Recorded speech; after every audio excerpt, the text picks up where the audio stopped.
kami dalam acara Popcorn Podcast Pajak Pancoran bersama saya Ruth dan juga ada Halo kawan pajak, saya Aris. ya. Halo kawan pajak, dengan saya Hana. Nah, kami bertiga di sini akan bahas nih dua topik yang sangat menarik yang Betul. masih hangat ya, Mas Aris Betul, ya, Mbak betul. Hana.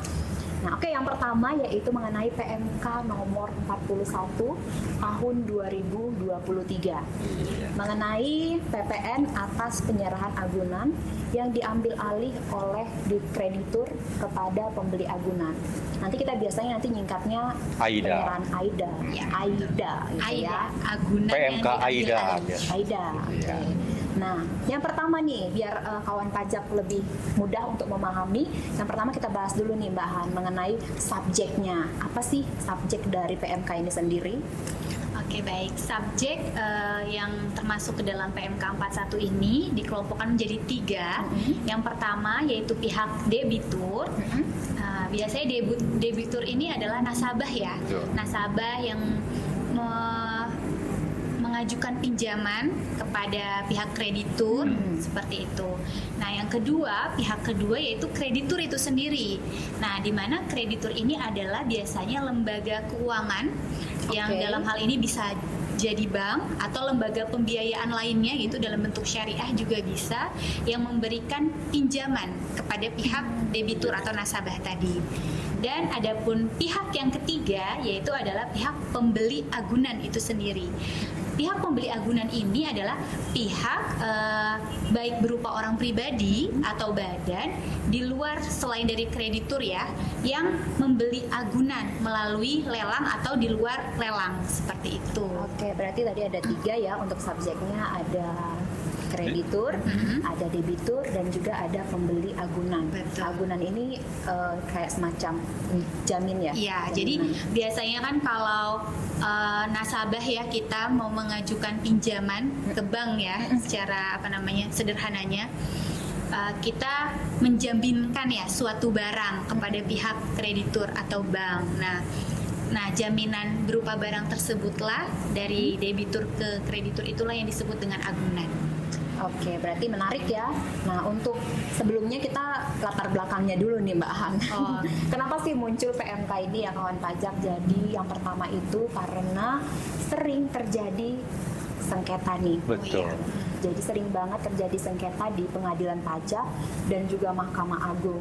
Nah, selain itu juga karena untuk memberikan kepastian hukum, karena banyaknya perbedaan penafsiran nih dalam mengenai agunan ini sendiri, seperti itu. Ya kan Mas Aris? Betul. Dan dengan terbitnya peraturan pemerintah nomor 44 tahun 2022 tentang pengenaan pajak pertambahan nilai, itu menjadikan kepastian hukum bagi kita sebagai wajib pajak dan juga sebagai Fiskus dalam hal sengketa di Tadi ya pengadilan Iya, di atau pengadilan. Mahkamah Agung ya.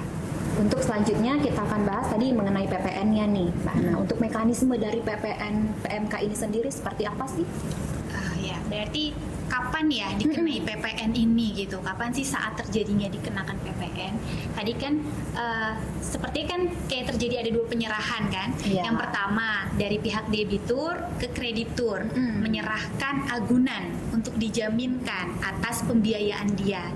Nah, atas penyerahan ini agunan dari debitur ke kreditur itu bukan dijadikan sebagai penyerahan barang kena pajak ya. Jadi tidak dikenai PPN atas penyerahan itu. Karena itu hanya sebagai jaminan aja dari pihak nasabah ke bank. Karena secara penguasaan atau penggunaan manfaat itu masih di pihak nasabah. Ya. Nah, bagaimana dikenai PPN-nya? Yaitu ketika terjadi penyerahan dari kreditur ke pembeli agunan. Kapan itu terjadi? Itu terjadi jika pihak nasabah itu melakukan gagal bayar. Jadi terjadinya one prestasi, ya betul. Jadi gagal bayar atau kredit macet ya seperti itu, sehingga jaminannya ditarik oleh kreditur. kreditur ya, oleh pihak bank, sehingga penguasaan si jaminan ini di tangan bank. Nah, agunan tersebut atau jaminan tersebut dijual oleh pihak bank, atau bisa juga dilelang oleh pihak bank atau lembaga pembiayaan. Nah, ketika ada yang membeli ya dari pihak kreditur ke pembeli agunan tadi, nah kan terjadi penyerahan barang, misalnya yang dijaminkan adalah BPKB, berarti kan atas kendaraannya, atau SHM sertifikat atas tanah atau bangunannya. Nah, penyerahan tersebutlah dikenai PPN. Oh, berarti intinya kalau tadi pada saat pengambil alihan itu tidak perlu terbitin faktur, ya, berarti tidak dikenai PPN. Tapi pada saat nanti penyerahannya kepada pembeli baru tuh dikenai PPN. Dan untuk siapa nih Mbak yang bertugas untuk memotong, menyetorkan PPN-nya? Nah, pihak yang mana? Bertugas untuk memungut memungut PPN sudah pasti adalah pihak bank atau pihak kreditur ya, atau mungkin lembaga pembiayaan lain gitu ya. Dalam hal di sini adalah kreditur. Kreditur tersebutlah harus sudah menjadi PKP dan dia memungut PPN atas penyerahan agunan tersebut yang dijual kepada pihak pembeli agunan. Oke, kemudian tadi berarti si kreditur yang memungut dan juga yang menyetorkan gitu ya. Gimana Mas Haris? Ya, betul sekali. Untuk tarifnya sendiri dari PPN ini? Nah, kalau untuk tarif sesuai dengan yang diatur dalam PMK 41 tahun 2023, nah tarifnya itu adalah 10% dikali dengan tarif PPN yaitu 11% dikali dengan harga jualnya, harga jual agunan. Atau mungkin sederhananya tarif efektifnya adalah 1,1% dikali dengan harga jual agunannya. Oke, berarti 1,1% dikali dengan harga jual ya. Dan kalau misalkan ini berarti makai besaran tertentu ya? Betul, sesuai dengan undang-undang PPN yang terbaru. Dan untuk misalkan proses mekanisme pengkreditannya seperti apa? Untuk pengkreditan pajak masukan ya. Pajak masukan. Nah, pajak masukan ini bisa dikreditkan oleh pihak pembeli agunan. Jadi hanya pihak pembeli agunan yang dapat mengakui kredit pajak masukan tersebut. Dengan syarat TKP. Ya, pembeli agunannya PKP. Jadi harus TKP baru Betul. bisa mengkreditkan ya pajak masukannya. Oke, berarti intinya kalau PMK 41 ini dari yang sebelumnya apa Mas Haris? Memberikan kepastian hukum kepada kita sebagai pembeli agunan bahwa PPN yang kita telah dipungut oleh pihak kreditur itu bisa kita kreditkan. Seperti itu. Oke, berarti udah jelas ya kawan pajak untuk PMK 41 ini mengatur tentang penyerahan PPN berupa AIDA tadi ya. Ya, oh ya mungkin tambahannya Kak Ruth, satu lagi tadi sempat belum disinggung nih buat fakturnya ya. Kan tadi kan yang membuat adalah pihak kreditur atau pihak bank. Nah, PKP kan biasanya mengeluarkan faktur. Iya. Nah, bisa juga selain faktur yaitu dokumen tertentu. Dokumen tertentu yang dipersamakan dengan faktur yang pasti memenuhi syarat ketentuan ya. Dokumen tertentu itu memuat pertama nomor dan tanggal dokumennya, kemudian nama dan NPWP pihak debitur, nama NPWP pihak kreditur atau identitasnya ya. Begitu juga dengan pihak pembeli agunan. Di samping itu uraian mengenai barang yang diagunkan tersebut, barang yang barang kena pajak tersebut yang dijadikan sebagai jaminan tanah gitu ya, harus detail ya uraiannya gitu ya, ukurannya juga tuh alamatnya di mana tersebut objeknya ya. Terus juga ditambah dengan harga jual agunan, dasar pengenaan pajaknya berapa sama nilai pengenaan tarifnya, PPN-nya berapa gitu. Itu dokumen tertentu yang dipersamakan dengan faktur pajak.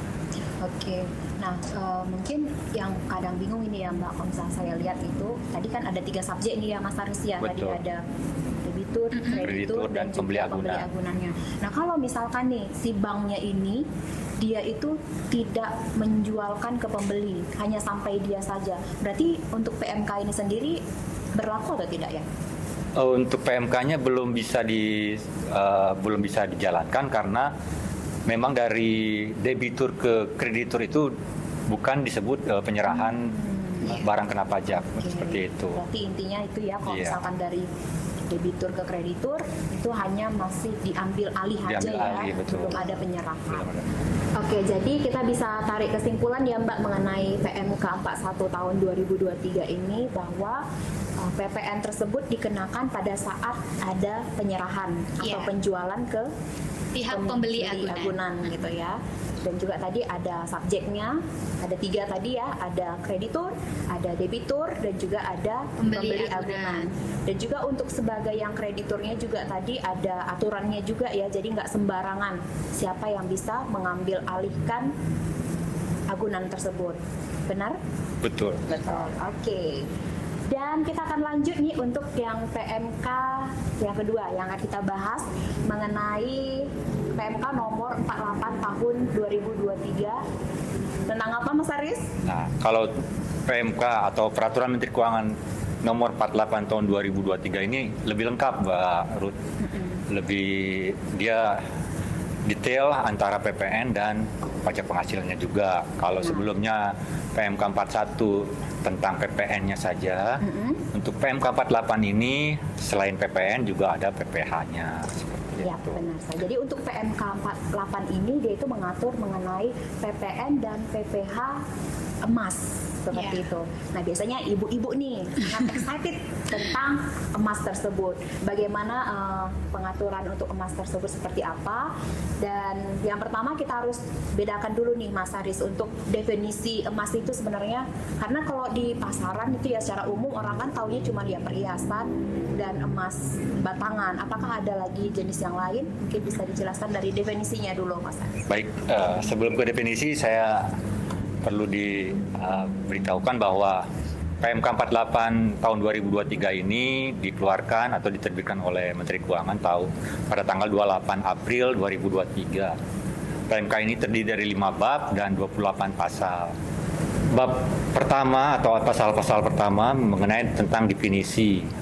Ada 3 sebetulnya, pabrikan emas, ada pedagang emas, dan konsumen akhir.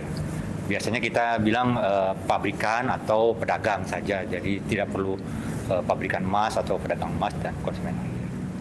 Pabrikan emas adalah pengusaha ataupun yang menghasilkan emas perhiasan, dan mereka juga melakukan jual beli emas perhiasan dan atau penyerahan jasa yang terkait dengan emas perhiasan. Sedangkan pedagang emas perhiasan dia tidak menghasilkan emas, tapi dia hanya memiliki kegiatan jual beli emas perhiasan dan atau penyerahan jasa.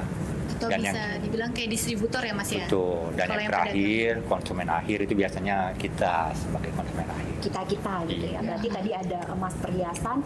Kalau misalkan emas perhiasan itu artinya dia bisa sebagian atau seluruhnya ya Mas Haris mengandung emas seperti itu. Dan kalau tadi ada pabrikan emas perhiasan itu berarti yang memproduksi ya, memproduksi emas itu sendiri atau yang menghasilkan emas itu sendiri. Dan kalau untuk pedagang emas perhiasan ini berarti dia bisa berupa barang dan juga jasa ya. Bisa dia seperti ya barangnya dalam bentuk emas seperti itu, dan juga jasa atas emas itu sendiri, pembuatan emasnya. Dan juga ada konsumen akhir. Nah, kalau konsumen akhir ya kita gitu ya sebagai pengguna akhir. Jadi untuk PMK ini sendiri transaksinya seperti apa Mas Haris yang diatur? Transaksinya ada 4 transaksi di PMK 48 tahun 2023 ini, yaitu yang pertama atas penyerahan atau penjualan emas perhiasan, yang kedua ada atas penjualan atau penyerahan emas batangan, yang ketiga adalah penyerahan atas penjualan barang yang sebagian dari emas, dan yang terakhir adalah penyerahan jasa. Iya.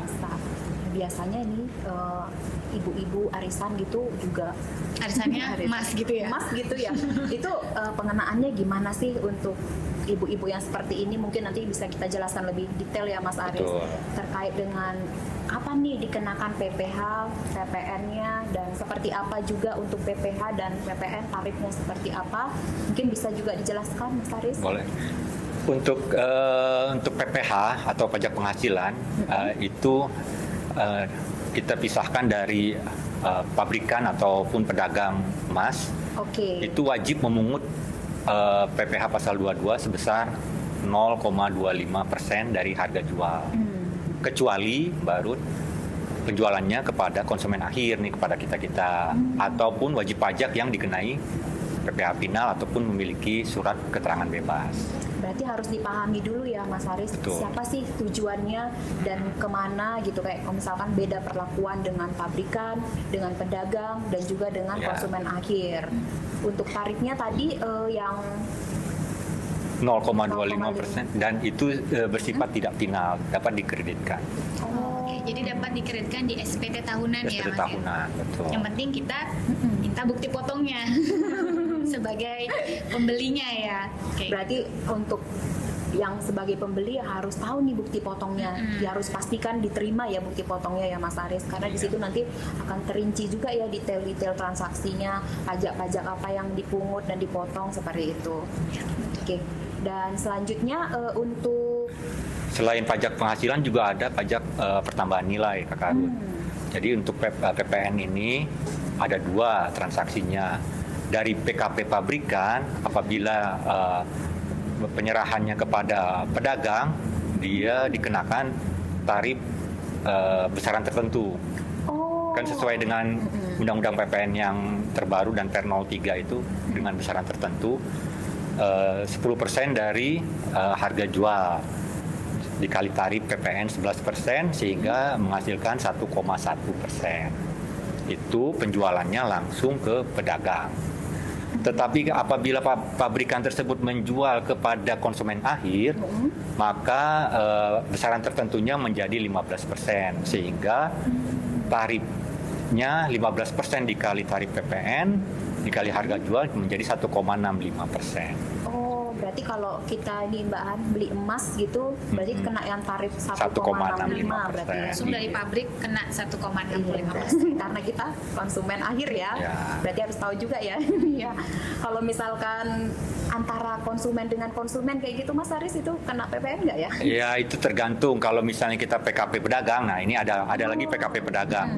PKP pedagang juga wajib memungut PPN, Kakak Ruth, dengan besaran tertentu.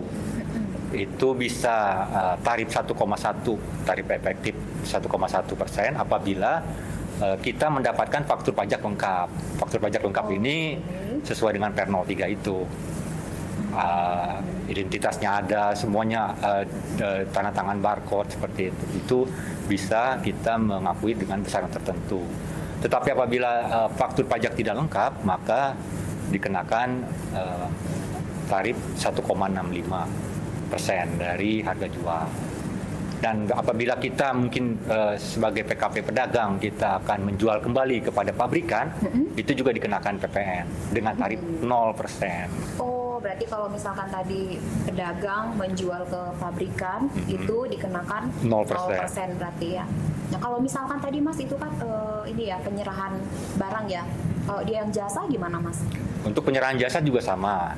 Penyerahan jasa apabila emas yang kita beli kita serahkan kepada untuk diolah ataupun dibentuk dalam bentuk tertentu dikenakan PPN dengan tarif 1,1%.